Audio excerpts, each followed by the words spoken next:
I never thought that was canon, that Batman can't kill, but seems ridiculous given the circumstances in which he operates. Yeah, well, Would Batman kill people?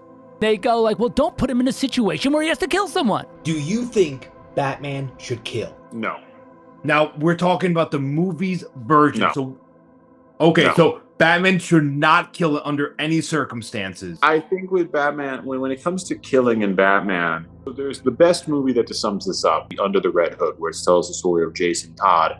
And Jason Todd is like, I'm not talking about Scarecrow or Dent or Penguin, just him, because he took you away from me. It's like a passionate scene.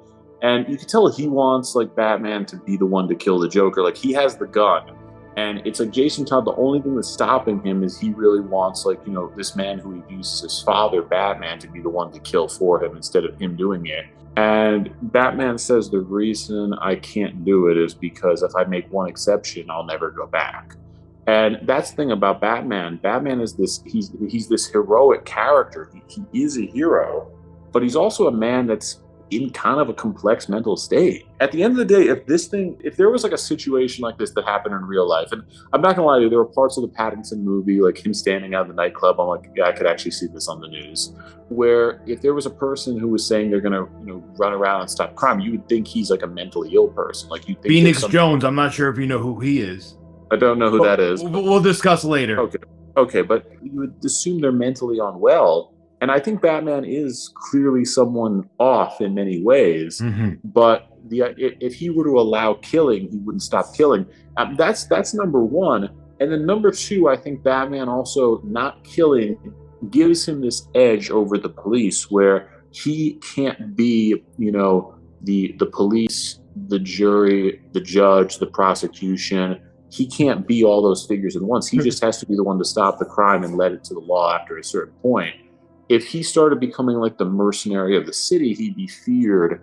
And if he killed somebody who was innocent, it would be a manhunt. So there's a responsibility where Batman's whole thing would not work. And him not killing, him refusing to kill is what shows the public that he's a hero and not a villain. And so I don't think he should ever kill. I'm really happy with the Pattinson movies. They seem committed to that. And I'm going to say it, like, I don't really care for the Keaton or Affleck movies. I know Bale did kill in Batman Begins technically because he didn't save Ra's al Ghul, but there was kind of a loophole on that where it's like, I don't have to save you. And Ra's was also a very skilled man. He might have been able to get out. And the difference between, you know, Michael Keaton's Batman and Christian Bale, you know, and like, and you know, you and I have disagreed on this. I do not care for the Keaton movies. I mean, when Jack Nicholson fell to his death, he was screaming.